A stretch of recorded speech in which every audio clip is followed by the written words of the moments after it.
Hello student आज आम political science जो आमर रहा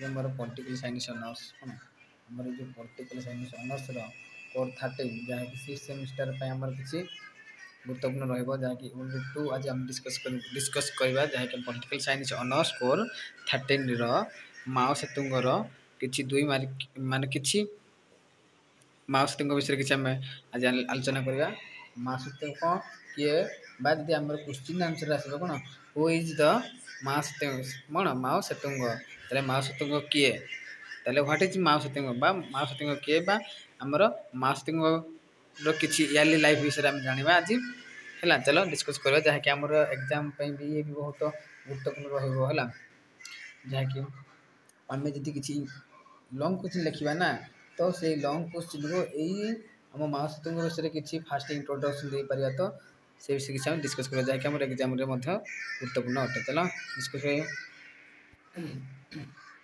देख माओ सेतुंग आधुनिक चीन जनक रूप परिचित ताले कौन जो आमर माओ सेतुंग से कौन ना आधुनिक चीन जो आमर आधुनिक चीन जो कहते से चीन जड़े से जनक भाव परिचित किए ना माओ सेतुंग ताले आमर माओ सेतुंग होते आधुनिक चीन जड़े जनक भाव से परिचित से थिले एकाधार जड़े विप्लवी साम्यवादी और राष्ट्र कौन राष्ट्रनीतिज्ञ ताले से जड़े एकाधार जड़े किए थे ना आमर माओ सेतुंग जड़े थे कौन ना विप्लवी साम्यवादी और राष्ट्रनीतिज्ञ थे किए ना आमर चीन जनक भाव से परिचित एवं से एकाधार जड़े थे कौन विप्लवी साम्यवादी और राष्ट्रनीतिज्ञ ओके तापरे माओ नेतृत्व जो चीन कौन विश्व मानचित्र एक स्वतंत्र स्थान लाभ कर माओ नेतृत्व जो ही चीन कौन कर विश्व मानचित्र एक स्वतंत्र स्थान लाभ कर विश्व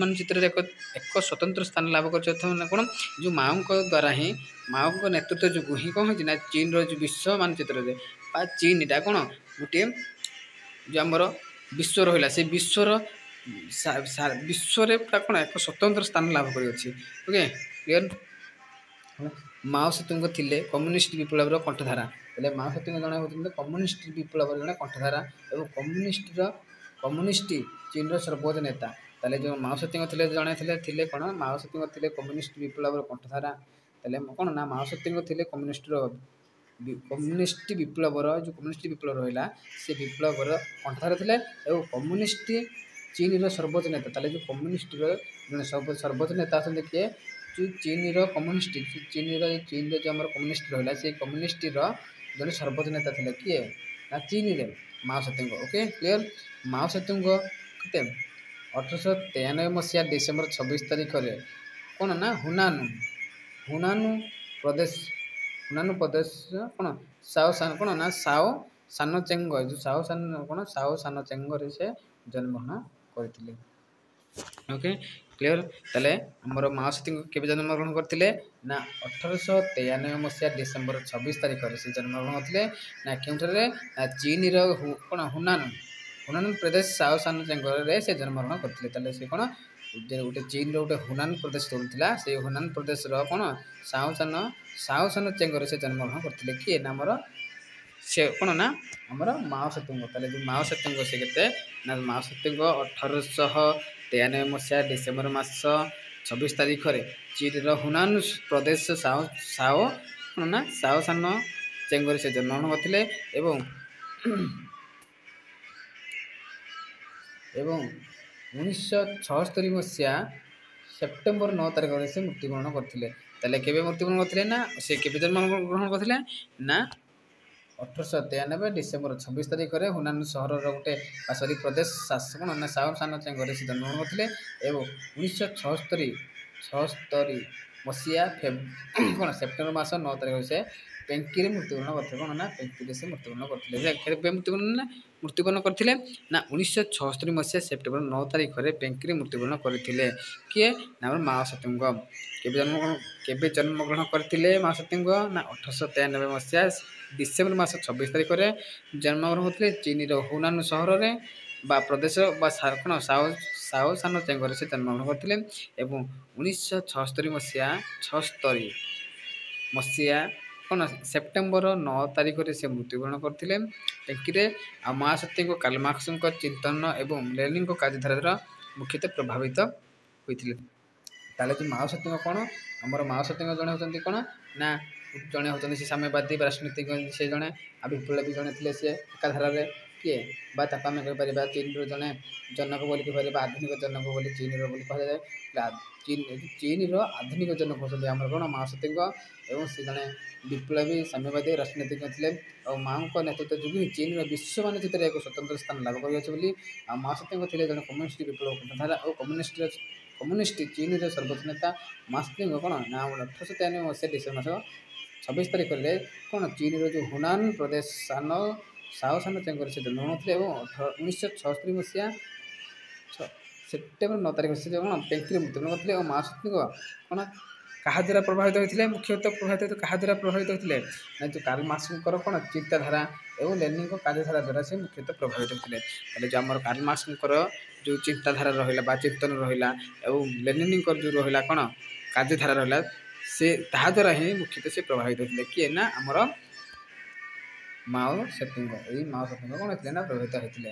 ସେ 1949ରେ ଚୀନର ଗଣତନ୍ତ୍ର ସ୍ଥାପନା କରିଥିଲେ। ତାହେଲେ 19 ପଡ଼ିବ ନା ଚୀନରେ କେବେ ଗଣତନ୍ତ୍ର ସ୍ଥାପନ କରିଥିଲେ, 1 ମାର୍କ 20 କ୍ୱେଶ୍ଚିନ୍ ପଡ଼ିବ ନା ଚୀନରେ କେବେ ଗଣତନ୍ତ୍ର ସ୍ଥାପନା କରିଥିଲେ ନା 1949 ମସିହାରେ ସେ ଚୀନରେ ଗଣତନ୍ତ୍ର ସ୍ଥାପନା କରିଥିଲେ। ଯଦି କ୍ୱେଶ୍ଚିନ୍ ପଡ଼ିବ ନା ମାଓସେତୁଙ୍ଗ କେବେ ଜନ୍ମଗ୍ରହଣ କରିଥିଲେ ନା 1893 ମସିହା ଡିସେମ୍ବର 26 ତାରିଖ ଜନ୍ମଗ୍ରହଣ କରିଥିଲେ। ନା ହୁନାନ ସହର ହୁନାନ ପ୍ରଦେଶ ଶାଓ ସାନ ଚେଙ୍ଗରେ ସେ ଜନ୍ମ ହୋଇଥିଲେ ଏବଂ କେବେ ମୃତ୍ୟୁବରଣ କରିଥିଲେ କ୍ୱେଶ୍ଚିନ୍ ପଡ଼ିବ ନା ମାଓସେତୁଙ୍ଗ କେବେ ମୃତ୍ୟୁବରଣ କରିଥିଲେ ନା 1976 ସେପ୍ଟେମ୍ବର 9 ତାରିଖରେ ସେ ମୃତ୍ୟୁବରଣ କରିଥିଲେ। ଏବଂ ସେ ତାଙ୍କର ଯେଉଁ ଥିଲା କାର୍ଲ ମାର୍କ୍ସଙ୍କର ଯେଉଁ ଚିନ୍ତାଧାରା ଆଉ ଲେନିନ୍ଙ୍କର ଯେଉଁ ଆମର କାର୍ଯ୍ୟଧାରା ହେଲା ତାହା ଦ୍ୱାରା ସେ ପ୍ରଭାବିତ ଥିଲେ ମୁଖ୍ୟତଃ। ଏବଂ ମାଓସେତୁଙ୍ଗ କ'ଣ ନା 1949 ମସିହାରେ ସେ କ'ଣ ଗଣତନ୍ତ୍ର ସ୍ଥାପନା କରିଥିଲେ ଏବଂ ଚୀନ କମ୍ୟୁନିଷ୍ଟ ପାର୍ଟିର ପ୍ରଥମ ସାଧାରଣତଃ ସମ୍ପାଦକ ଥିଲେ ହେଲା। ତାହେଲେ 1949ରେ ଚୀନର ଗଣତନ୍ତ୍ର ସ୍ଥାପନା କରିଥିଲେ ଓ ଚୀନର କମ୍ୟୁନିଷ୍ଟ ପାର୍ଟି ଯେଉଁ ରହିଲା ସେଇଟାର ପ୍ରଥମ ସାଧାରଣ ସମ୍ପାଦକ ଥିଲେ। ପ୍ରଥମ ସାଧାରଣ ସମ୍ପାଦକ କିଏ ଥିଲେ ନା ଚୀନର କମ୍ୟୁନିଷ୍ଟ ପାର୍ଟିର କିଏ ଥିଲେ ନା ମାଓସେତୁଙ୍ଗ ଥିଲେ ହେଲା। କ୍ଲିୟର। ତାପରେ କ'ଣ ଦେଖ